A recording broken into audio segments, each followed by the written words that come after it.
Xin chào các bạn đã quay lại với kênh Cô Ba Bình Dương. Hôm nay mình chia sẻ với các bạn cách ướp bò né của nhà mình nè.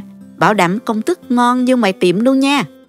Món bò né hấp dẫn, ăn trên chảo gang nóng, thơm lừng, nóng sốt với những topping bắt mắt lại ngon miệng.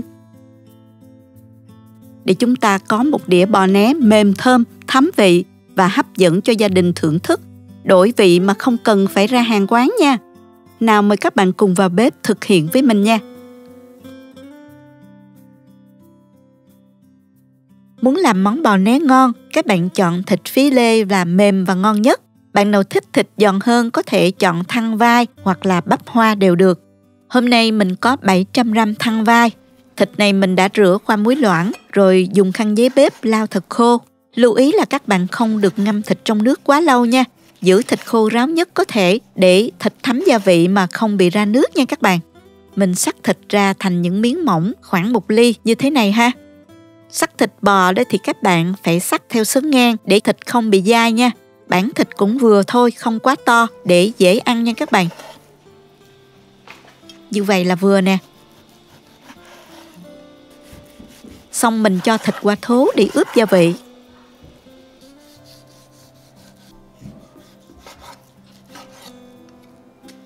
Mình cắt 2 củ hành tím và 20g tỏi. Cho vô cối xay nhuyễn để chút nữa mình phi lấy phần dầu hành nha. Mình xay tiếp 20g tỏi và 2 lát gừng nhỏ. Mình cho vào một chút xíu nước nha các bạn. Phần này mình sẽ vắt lấy nước để ướp bò nha. Phần sả thì mình lấy phần non. Cho vô cối xay nhuyễn.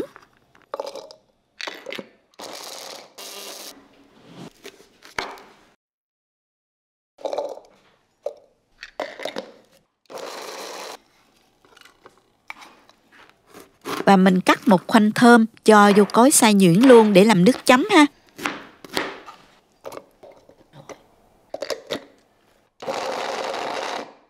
Mình dùng nửa củ hành tây cắt múi cao để lát nữa mình dùng đến ha. Bây giờ mình cho dầu vào để phi hành tỏi. Dầu nóng thì các bạn cho hành tỏi vào phi cho đến khi gần vàng thì mình tắt bếp là vừa. Lượt lấy phần dầu hành riêng để chút mình ướp thịt nha. Món bò né ngon thì khâu ướp cũng quan trọng lắm nha các bạn. Đầy đủ gia vị thì mới ngon. Bây giờ mình ướp thịt nè. Với 700g thịt mình ướp vào đây 1 muỗng cà phê bột nêm, 1 muỗng canh dầu hào, 1 muỗng canh nước tương, 2/3 muỗng canh đường, nửa muỗng cà phê bột ngọt. Bạn nào không ăn bột ngọt thì mình không cho vào nha. Nửa muỗng cà phê tiêu, 1 muỗng cà phê ớt sa tế, 1 muỗng cà phê dầu mè, 2 muỗng canh dầu hành phi, 2 muỗng canh nước tỏi gừng lúc nãy đó.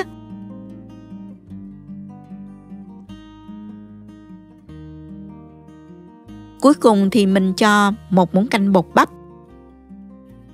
Trộn lên cho thật đều nhé các bạn.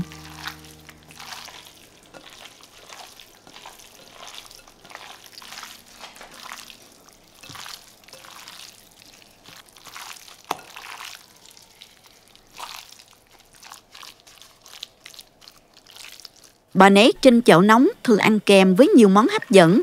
Ăn kèm với khoai tây chiên giòn,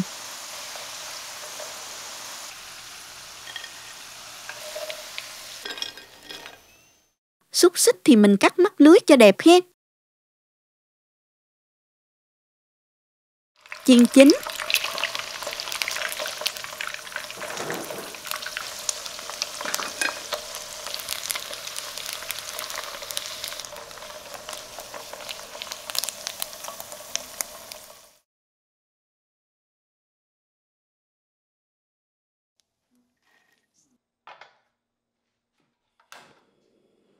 Làm nóng chảo gang, cho một ít bơ hoặc dầu ăn. Sau đó xào hành tây cho thơm và cho thịt bò vào né.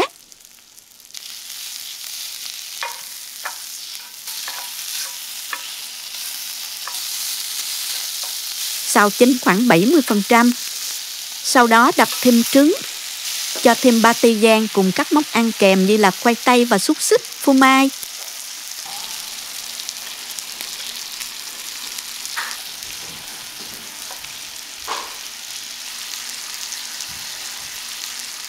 Tắt bếp. Vậy là xong một phần đặc biệt siêu ngon luôn đó các bạn ơi. Pate rang và công thức cách làm các bạn có thể tham khảo trong link dưới phần mô tả của video này nha.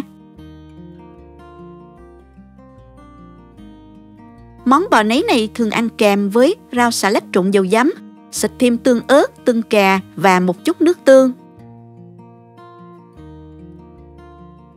Xé miếng bánh mì nóng giòn, chấm với lòng đỏ trứng chảy ngon tuyệt.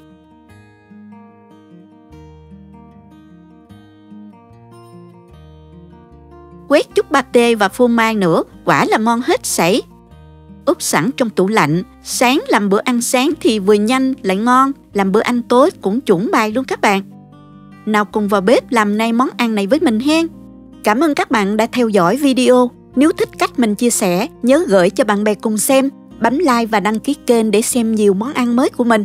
Nếu thấy video thật sự hữu ích, bạn có thể gửi tặng ekip thực hiện một ly cà phê bằng nút Super Thanks hình trái tim ngay bên dưới video. Các bạn cũng có thể truy cập website cobabình dương.com để xem công thức nấu ăn dưới dạng bài viết. Chào tạm biệt và hẹn gặp lại các bạn trong video kỳ tới nha!